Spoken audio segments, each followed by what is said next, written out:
আমি যে এখন ওদের সামনে এটা কেউ জানে না, আসলে ওরা কেউ জানে না আমি যে ওদের সামনে এটা কেউ জানে না।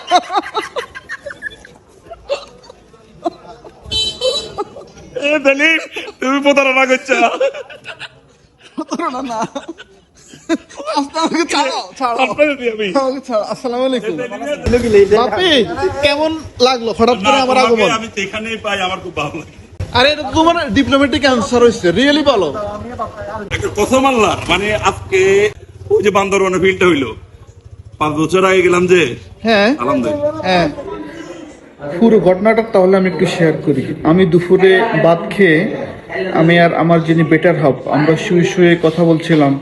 হঠাৎ করে সেলিম ভাইয়ের ফোন, যে তুই কোথায়? আমি বললাম হ্যাঁ আমি এরকম এরকম সিচুয়েশনের মধ্যে আছি।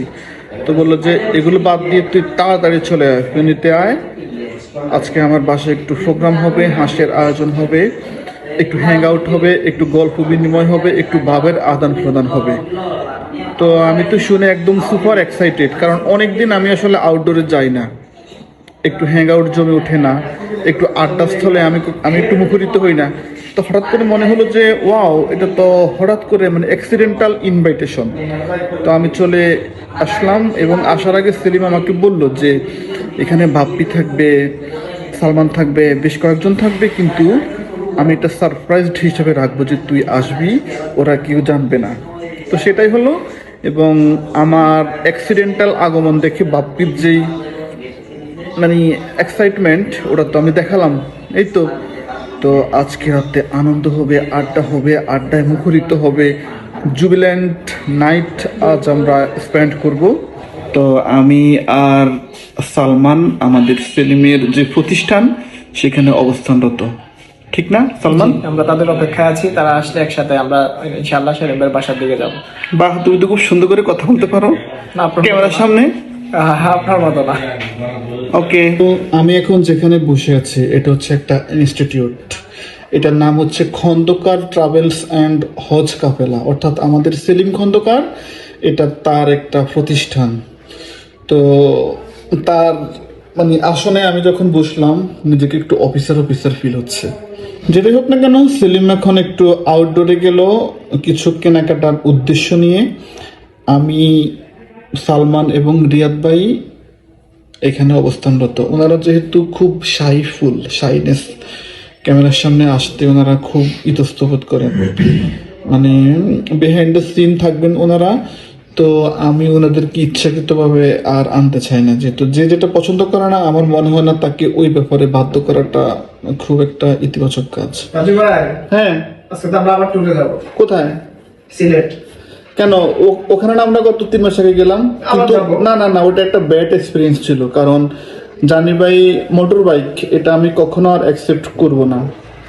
এটা এত বাজে একটা অভিজ্ঞতা যে আমি আসলে প্রস্তুত ছিলাম না। আমি যদি জানতাম, অবশ্যই এখন যদি তোমরা ট্যুর করো সিলেট, সেটা যদি হয় জার্নি বাই বাস বা জার্নি বাই ট্রেন বা জার্নি বাই মাইক্রো, আমি একদম মেরিলি আমি অ্যাটেন্ড করব। কিন্তু এরকম লং ট্রাভেলিং এ যদি বাইকটাকে তোমরা এলাও করো, এটা আমার পক্ষ থেকে কোনো এগ্রিমেন্টে আমি আসবো না।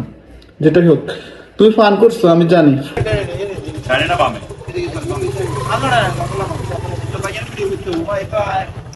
মেন গেট খুলে দাও, আমি একটু চলে যাই। এই মেন গেট খোলো।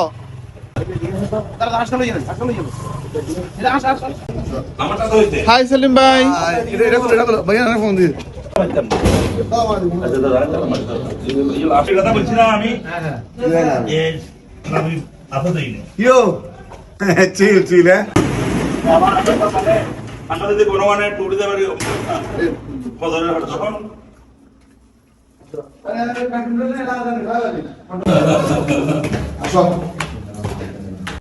এবং সবশেষে আমরা আমাদের কাঙ্ক্ষিত গন্তব্যে চলে এলাম।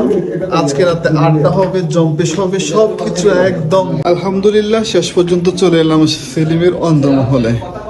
এখানে আমি আগেও এসেছি। আজকে যেহেতু একটা লং হ্যাং আউট হবে, তো সেই উদ্দেশ্যে আমাদের সকালের এখানে আগমন। পাপি ভাই কেমন লাগছে? আলহামদুলিল্লাহ ভালো।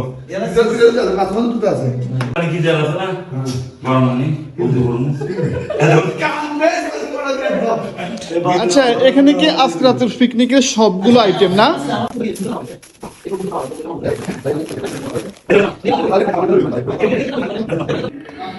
এই আয়োজনটা মূলত কোনো প্রি প্ল্যান করে করা হয়নি, এটা হঠাৎ করে এই আয়োজনটার উৎপত্তি। যেমন আজকে শুক্রবার, তো ফেনী থেকে এরা ডিসাইড করলো যে আজকে একটা আয়োজন করা যেতে পারে, যেহেতু এখন উইন্টার সিচুয়েশন, আর বর্তমানে উইন্টার সিচুয়েশনে হাঁস নিয়ে এমন একটা ঐতিহ্য চালু হয়ে গেল যে এটাকে বলা হয় হাঁস পার্টি। তো সেই হাঁস পার্টির আয়োজনে আমি জাস্ট শরিক হলাম। অনলি আমি নোয়াখালী থেকে আসছি, আর এরা সবাই ফেনীর মানুষ। ফেনীতে ওরা কিন্তু কিচেনে এগুলো মেকিং করার দায়িত্বে একদম অবিডিয়েন্ট, একদম যে যার মতো মানে কাজকর্মে সংযুক্ত। আচ্ছা, আমি একটু কিচেন থেকে ঘুরে আসি। সরি, আর বাপ্পি বলো। চায়ের লিকের জন্য অ্যাপ্রোপ্রিয়েট হয়, কারণ আমার খুব চায়ের চেষ্টা পেয়েছে। কিন্তু না না, এটা আরো আমার জন্য নাকি কাজ থেমে আছে। আমি জানি বাপ্পি, আমি জানি বাপ্পি যে কাজ করে সেটা নিখুঁত ভাবে করে, সেটা লেখালেখি হোক, তার বিজনেস দেখাশোনা হোক বা সংসার হোক, আমি জানি। অন্তত এইটুকু কিন্তু এটা আসলে তুমি বাড়াই বলতেছো। না বাড়াই না, আমি তো তোমাকে সরাসরি দেখছি। তোমার ভালোবাসা বেশি বিদায় তুমি এরকম করে চিন্তা ভাবনা করতেছো। না আমি তো তোমার সরাসরি যেমন ধরো আমার পিছনে একজন আমার নিন্দুক আছে এখানে, সেই কিন্তু এটা আমাকে বৃদ্ধাঙ্গুলি দেখাচ্ছে। না আমি এইটুকু শিওর যে চা আজকে বেস্ট হবে। না চা আজকে খাওয়াই দিই। সেলিম, তুমি কি করো? আমি মানে তজসপত্র বের করো না, যেটা আমরা। আচ্ছা, কতক্ষণ লাগতে পারে? এখন কয়টা বাজে? এখন রাত 8:30। কতক্ষণ লাগতে পারে পুরোটাই মেকিং করতে? এই 2-3 ঘন্টা। ও আচ্ছা, বাট আমার কিন্তু সত্যি সেলিম, আমি একটা কথা বলি, মানে লজ্জার মাথা খেয়ে বলি, আমি কিন্তু চায়ের তৃষ্ণা এখন একটু কাবু। সেলিম, তাহলে রান্নার বন্দোবস্ত না? এ বাপ্পি, তুমি আমাকে চা না দিয়ে হঠাৎ এই নিউ অ্যাপিটাইজার কেন? চা কোথায়? চা চলতেছে তো। সেলিম, তুমি তো ভালো হাঁস কাটতে পারো। কেকটা কিন্তু যথেষ্ট ভালো, আমার একটা পিস দাও বাপ্পি। না না না, তুমি কাজ করতেছো না, এখানে যারা কাজ করতে তারা পাবে। মানে এটা কি অপমান? তুমি আগে সেলিব্রিটি বলো আর যাই বলো। আমি কিন্তু ভিডিও করতেছি, মানুষ কিন্তু বলবে যে তোমার বন্ধু কিপটা। না না, কিপটার কিছু না, তুমি কাজ করতে সবাই এখানে সবাই কাজ করতেছে তোমার। আচ্ছা, আমি একটু সামারি করে বলি, আমি এই মুহূর্তে খুবই আনন্দে উচ্ছ্বাসিত, কারণ যেটা আমি এখানে আসার আগে এক্সপেকটেশনে রাখিনি, এখানে এসে দেখি সেটারই মানে ডাবল ইমপ্লিমেন্ট হচ্ছে। মানে কি বলবো, সেলিম দুপুরে যখন আমাকে বললো যে তুই চলে আয়, ভাল লাগবে, আমাদের এখানে সেলিম আসবে, তারপর আরিফ আসবে, সালমান আসবে, আরও যারা আসবে তাদের সঙ্গে তুই ইন্ট্রোডিউস হবি, তোর ভালো লাগবে, তুই চলে আয়। তো আমি একদম এক বাইককে এক কাপড়ে চলে এলাম। এসে তো আমি দেখি, ও মাই গড, ভেরি কম্প্রিহেন্সিভ অ্যারেঞ্জমেন্ট। তো সেটাই হচ্ছে আনন্দ উজ্জীবিত হচ্ছে কিচেনে। আর শীতকালে কিন্তু হাঁসের একটা মানে হাঁস রান্না করে এটাকে সবাই মিলে একত্রিত হয়ে ভক্ষণ করার যে একটা রসিকতা, এটার নাম দেওয়া হচ্ছে হাঁস পার্টি। অর্থাৎ উইন্টার সিচুয়েশনে এই হাঁস পার্টির দারুণ অ্যাকসেপ্টেন্সি বর্তমানে আমাদের দেশে এটা প্রকটভাবে বিরাজমান। তো হাঁস পার্টি শব্দটা একটু প্রনাউন্স করতে আমার একটু অকওয়ার্ড লাগে, কেন জানি না, কিন্তু অকওয়ার্ড লাগার মতো এটা কোনো ব্যাপারও না। তো যেটাই হোক, হুটহাট আসলে কিচেন থেকে আওয়াজ আসছে কিনা আমি তো শুনতে পাচ্ছি না। তো ওরা ওখানে হাঁস রান্নার যথেষ্ট বন্দোবস্ত এখন মানে প্রক্রিয়া দিন আমাকে বললো কি, আমি যখন কোনো কাজে এন্ট্রি হতে গেলাম, তো এখন আমি তো আসলে রান্না বাড়িতে খুব আনাড়ি, একদম 0% আমার রান্নার হাত। তো এটা ওরা মানে প্রেডিকশন করে বলল যে তোমাকে লাগবে না, তুমি জাস্ট আমাদের গেস্ট শুনে তো আমার মানে আই ফিল সো অনার। যেটাই হোক, তো এখন হাঁসের আয়োজন হচ্ছে, ওরা রান্নাবাড়িতে যে যার পারফেকশন ব্যাপার দেখাচ্ছে। সেলিম ভাই, আরিফ, ভাপ্পি, আরও একজন, আমার নামটা এই মুহূর্তে মেমোরাইজ হচ্ছে না, উনি সবাই মিলে যথেষ্ট মানে একতাই বল এই কথাটার বাস্তবায়ন রূপ দিচ্ছে আর কি। তো আচ্ছা, আমি যেটা বলিনি সেটা হচ্ছে এটা কোথায়, এই প্লেসমেন্টটা কোথায়? এটা হচ্ছে ফেনী শহরের সিলোনিয়া বাজার থেকে পশ্চিমে 1/2 কিলো পশ্চিমে আমাদের সেলিম খন্দকারের একটা মানে নিকেতন ওনার বাসভবন, যেটা ভেরি লাক্সারিয়াস। আমি আসলে পুরো বাড়ির সৌন্দর্য, পুরো বাড়ির যে ambience is very aesthetic to be honest. তো সেলিম খন্দকারকে আমি একটু ইন্ট্রোডিউস করাই। ওনাকে অনেকে চিনবেন, তৎকালীন সময় যারা নিউজ পেপারে লেখালেখি করতো বা এখনো করেন। তো ফেসবুক যখন একটা রাজত্ব শুরু করলো বাংলাদেশে, তখন আমরা সবাই একজন পাঠক হিসেবে আমাদের সেলিম খন্দকারকে আবিষ্কার করলাম, যিনি সবার লেখা পড়তেন, সবাইকে ভালো ভালো কমপ্লিমেন্ট করতেন, সবার একজন ওয়েল উইশার হিসেবে আমরা ওনাকে পেলাম আমাদের সবার লাইফে। তারপর তো মাঝখান দিয়ে সম্পর্কের নানান ভাঙ্গা গড়া, এক একজনের সঙ্গে এক এক পরিণতি সম্পর্কের মানে অসংখ্য ফ্লাকচুয়েশন, কেউ থাকলো, কেউ চলে গেল, কেউ এখনো আছে। তো আমরা যে কয়জনা রয়ে গেলাম ওনার লাইফের সঙ্গে একদম সংযুক্ত হয়ে, তো আমিও তার মধ্যে একজন। এবং সেই সম্পর্কের যে একটা সূত্রপাত শুরু হলো, সেটা এখন পর্যন্ত অবিচল, এখন পর্যন্ত রানিং, যেটার জন্য আমি সবসময় বলি সো আলহামদুলিল্লাহ। যেটাই হোক, কিচেনে রান্না হচ্ছে, আমি একটু দেখে আসি। আমি তো আসলে অনেকক্ষণ ওনার এই বাসভবন পরিদর্শন করতে করতে সৌন্দর্যে কাতর হলো আমার চোখ।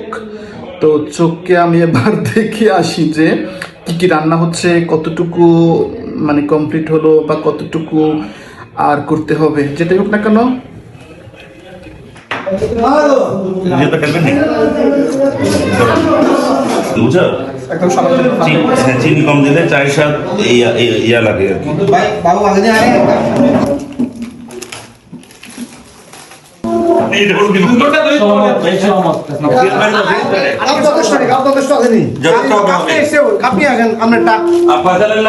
আমার চা কই প্লিজ, আমার চা কই।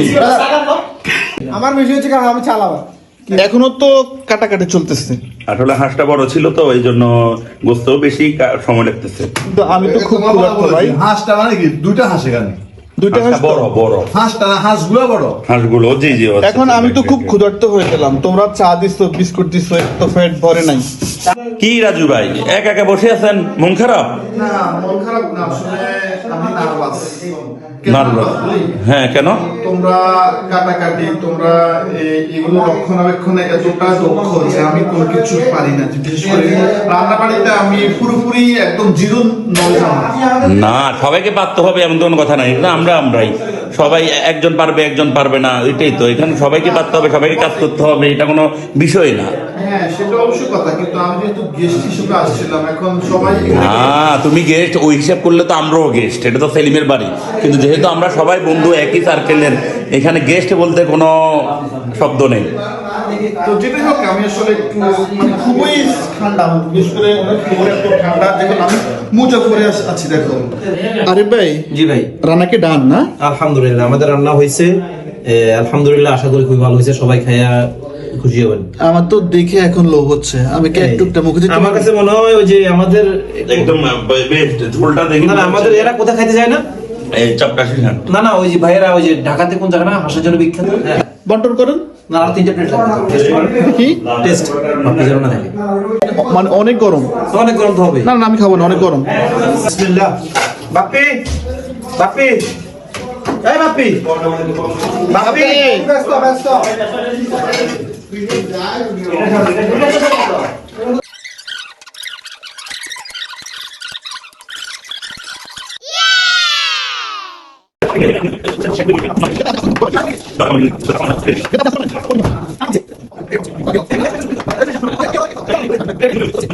এই তোমার পাউডার নাও, থ্যাংক ইউ। একটা না দেশি করে রান্না পাউডার রাখো, খুলে খুলে পাউডার বাপ্পি, তোমার প্লেটে এত মাশাআল্লাহ, ভালো লাগছে বাপ্পি? খুলে দাও, এখানে রাখো, এখানে রাখো, সুবিধা হবে। ভালো লাগে বাপ্পি? কাকে, তোমাকে না?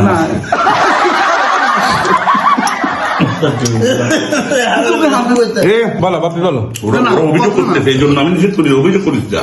বাইট লেগে এবার বেশি রাখবো, বাইরে তো প্রথমে তো এ সমবন্টন করবো। হ্যাঁ, তো সমাবর্তন করবে, আমরা দিলে অভিযোগ করে যে এর সাথে বেশি, এর সাথে বেশি। বেশি বেশি তো হবে, এই ভালো লাগে মাপছে। এভাবেই লগ্ন এগিয়ে চলে। অনেক দিন পর দল বল নিয়ে নিশাচর হলাম।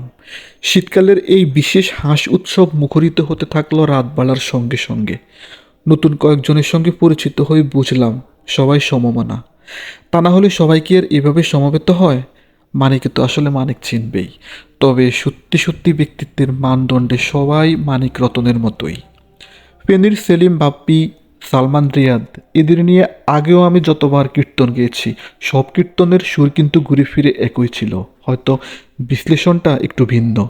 যেটাই হোক, সেলিমের এই অন্দরমহলের বিশেষ এই স্মৃতি অনেক দিন আমার অভিজ্ঞতায় ঝলমল করবে, এইটুকু আমি সুনিশ্চিত হয়ে বলতে পারি। ঠিক এই মুহূর্তে জীবন আসলেই সুন্দর যদি সেটি সঠিক নিয়মে ইতিবাচকতা দিয়ে পরিশীলিত করা যায়।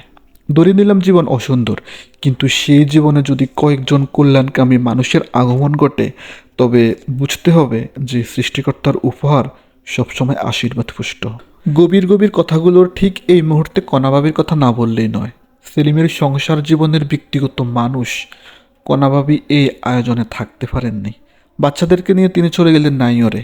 এর আগে আমি যতবার এখানে এসেছি ওনার যে নিঃস্বার্থ আতিথেয়তা, সেগুলোকেও আমি আশীর্বাদ হিসেবে মেনে নিয়েছি। তো যেটাই হোক না কেন, আমি আশা করি ইনশাল্লাহ এই মায়াময় ভবনে আগামীতে যখন আবার আসব, কণাবাবির অবারিত আন্তরিকতায় আমার পরাণ জুড়িয়ে যাবে।